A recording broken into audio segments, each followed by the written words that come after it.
Imagine que uma verdade capaz de abalar tudo o que você acredita saber tenha sido escondida por séculos e que ninguém jamais tenha te contado sobre isso. E se a imagem de Jesus que a maioria do mundo conhece hoje não fosse completa, mas sim uma versão cuidadosamente modificada ao longo do tempo? Fique comigo até o final, porque o que você vai descobrir pode mudar completamente a forma como você vê a história, a religião e até a própria realidade. E antes de continuar, já se inscreve no canal e ativa as notificações, porque esse tipo de conteúdo você não encontra em qualquer lugar. Tudo começa há muito tempo. No quarto século, mais precisamente no ano 363, líderes religiosos se reúnem em uma cidade chamada Laodiceia. Eles analisam escritos antigos que os primeiros cristãos vinham lendo há gerações. Mas esses textos descrevem Jesus de uma forma tão poderosa, tão grandiosa, que os líderes acreditam que as pessoas comuns não deveriam ter acesso a eles sem orientação. Depois de discussões, eles tomam uma decisão radical. Esses escritos devem desaparecer. Os livros são proibidos. As cópias são procuradas, recolhidas e queimadas. E junto com elas, uma visão de Jesus que os primeiros seguidores consideravam sagrada é praticamente apagada do cristianismo ocidental. Mas a história não termina aí. A milhares de quilômetros de distância, nas montanhas isoladas da Etiópia, monges continuam copiando esses mesmos textos. Eles fazem isso sem parar, mesmo diante de guerras, invasões e séculos de isolamento do resto do mundo. Eles nem sabem que esses escritos foram rejeitados em outros lugares. Para eles, aqueles textos são simplesmente verdadeiros. Então continuam preservando, geração após geração. E o que eles guardaram é impressionante. Esses textos descrevem um Jesus que a maioria dos cristãos modernos nunca conheceu. Não é a imagem suave e tranquila das pinturas antigas, nem o pastor bondoso ensinado nas aulas para crianças. É uma entidade cujo rosto brilha mais intensamente que 1000 sóis. Uma presença tão poderosa que, segundo esses escritos com quase 2000 anos, até o tempo e o espaço são alterados com a sua chegada. Séculos depois, um homem se interessa por esses textos. Um diretor conhecido mundialmente, Mel Gibson. E no ano 2027, ele pretende mostrar essa versão de Jesus nas maiores telas do mundo. Mas, para entender como chegamos até aqui, precisamos voltar a um ano fundamental, 2004. Nesse ano, Mel Gibson cria um filme que todos os estúdios de Hollywood se recusam a produzir. Então, ele decide financiar tudo sozinho, colocando em risco a própria carreira. Ele filma tudo em aramaico, latim e hebraico, línguas que não eram usadas dessa forma há cerca de 2000 anos. Ele se recusa a suavizar a história ou fazer concessões comerciais. Contra todas as expectativas, o filme se torna um enorme sucesso. A Paixão de Cristo arrecada mais de 600 milhões de dólares no mundo inteiro. Torna-se o filme classificado para maiores mais lucrativo da história americana por quase 2 décadas. Aqueles que disseram que isso destruiria sua carreira estavam errados. Aqueles que acreditavam que o público não queria filmes religiosos intensos também estavam errados. Mas o próprio Gibson sabia que a história ainda não estava completa. O filme terminava no túmulo. Faltava toda uma parte do relato. O que acontece depois, além de Jerusalém, permanecia desconhecido. Durante quase 20 anos, ele trabalha em silêncio para contar essa continuação. Com o tempo, em entrevistas, ele revela que escreveu 2 roteiros. Um deles é mais tradicional, estruturado, seguindo o que o público espera. O outro, segundo suas próprias palavras, é quase uma viagem fora da realidade. Um percurso por diferentes reinos, incluindo o inferno, ordens angelicais e dimensões que não seguem o tempo. Humano, muitos acharam que ele estava exagerando, mas não estava. O que ele descreve corresponde quase exatamente ao que está presente em textos preservados na Etiópia há séculos. Hoje, a Ressurreição de Cristo, parte 1, está sendo filmado nos estúdios Cinecittà, em Roma, com um orçamento de cerca de 100 milhões de dólares. A distribuição está nas mãos da Lionsgate. A primeira parte está prevista para a Sexta-feira Santa, de 2027.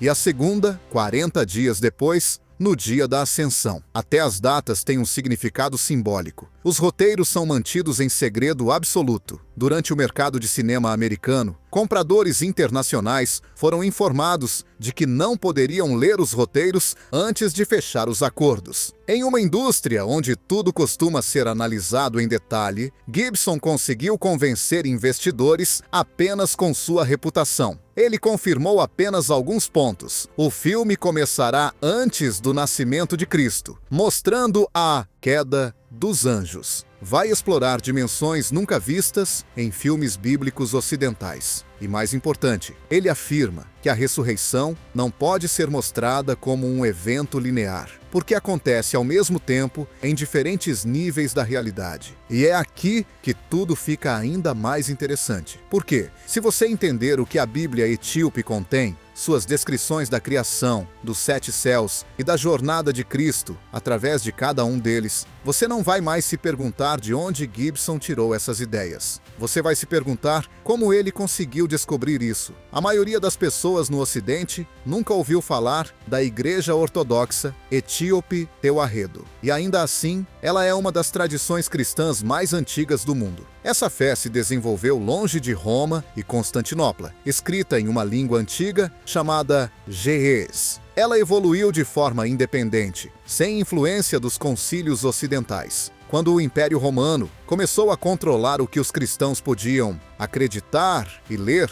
a Etiópia estava praticamente fora de alcance. Depois, no 7º século, a expansão do Islã criou uma barreira geográfica que isolou ainda mais a região. Mas esse isolamento acabou funcionando como proteção. Enquanto livros eram destruídos no Ocidente, eles eram preservados na Etiópia. Hoje, a Bíblia etíope contém até 88 livros. São 22 a mais que a Bíblia católica e 44 a mais que a maioria das Bíblias protestantes. Entre eles estão textos proibidos em outros lugares: o livro de Enoque, o livro dos Jubileus e a Ascensão de Isaías. Esses escritos descrevem Jesus de uma forma que as autoridades ocidentais consideraram intensa demais para o público. E mesmo assim, eles foram cuidadosamente copiados e preservados por mais de 1500 anos. O livro de Enoque, por exemplo, não era um texto desconhecido. Fragmentos dele foram encontrados entre os manuscritos do Mar Morto, o que prova que ele era amplamente lido na época em que o cristianismo estava surgindo. Os primeiros líderes cristãos o citavam com frequência, e até mesmo uma carta do Novo Testamento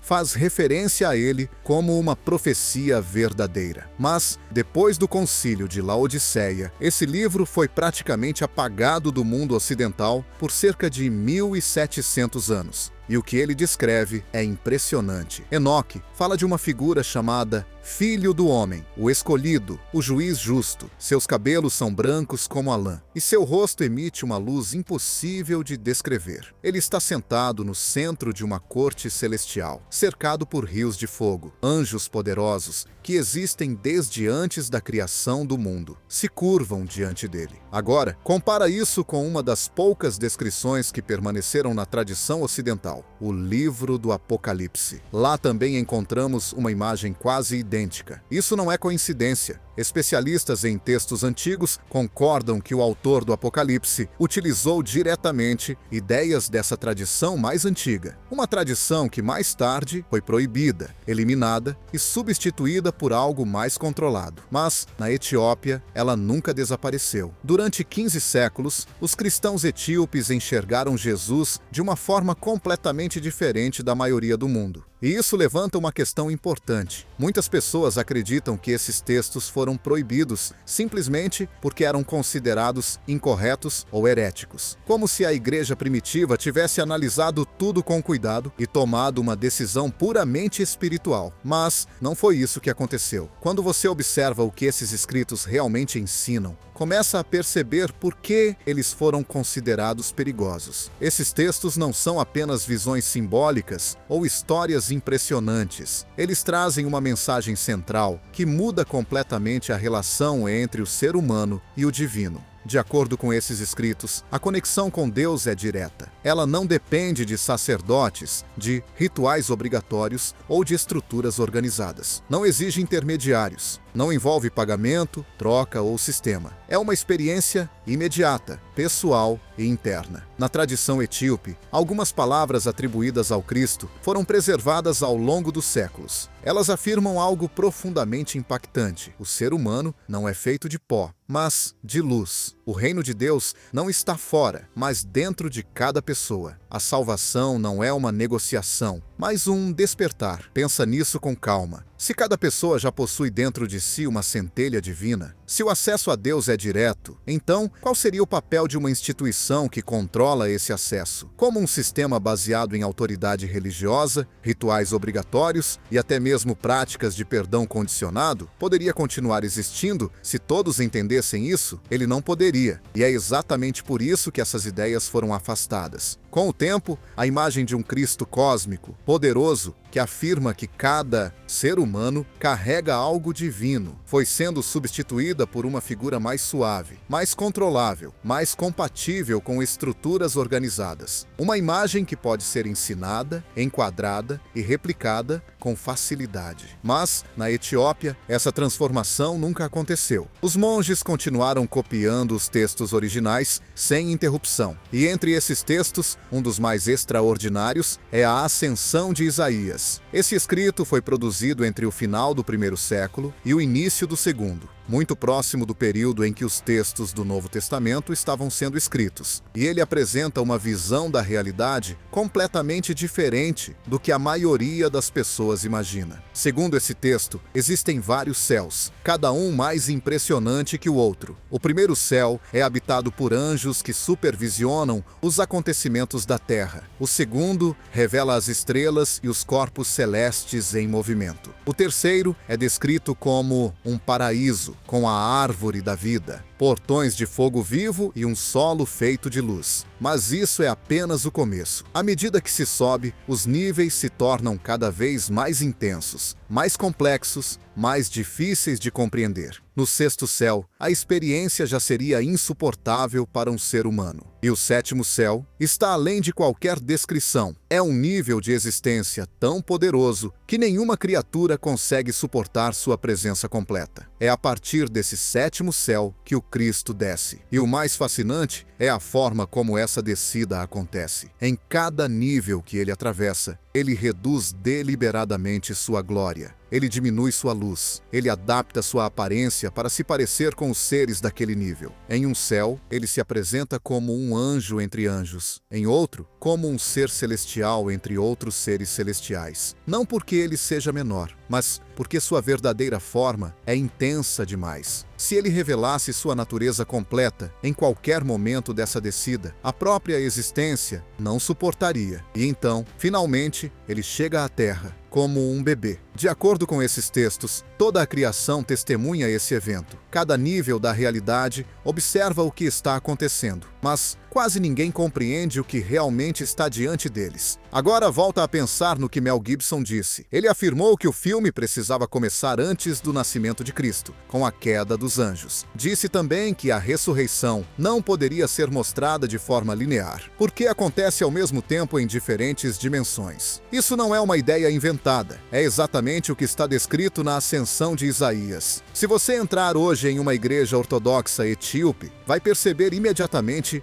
que a representação de Jesus é diferente. Ele não é retratado como nas pinturas europeias tradicionais. Ele é visto como o Senhor do universo. Sua pele é escura, seus olhos são profundos e ele é cercado por ouro, não como símbolo de riqueza, mas como representação do fogo divino. Ele não é suavizado para ser confortável. Ele não é reduzido a uma figura simples. Ele é ao mesmo tempo humano e cósmico. Nessa tradição, os milagres não são apenas atos de bondade, eles são correções da própria realidade. Quando Cristo acalma uma tempestade, não é apenas um gesto extraordinário, é a criação reconhecendo seu Criador e obedecendo a Ele. Quando Ele cura uma doença, não é apenas uma cura, mas um retorno ao estado original da existência. E quando Ele traz alguém de volta à vida, Ele não quebra as regras. Ele revela que a vida sempre foi mais fundamental que a morte. E isso muda tudo, porque faz com que os milagres deixem de ser exceções e passem a ser a verdadeira ordem das coisas, restaurada por um instante. Hoje, pesquisas recentes sobre os antigos manuscritos do reino de Aksum estão começando a chamar atenção. Muitos desses textos ainda não foram totalmente traduzidos. Outros sequer foram digitalizados. E o que começa a surgir é surpreendente. Talvez as formas mais profundas e avançadas do pensamento cristão dos primeiros 1000 anos não tenham vindo da Europa, mas da África. Os monges preservaram muito mais do que o mundo imagina. E isso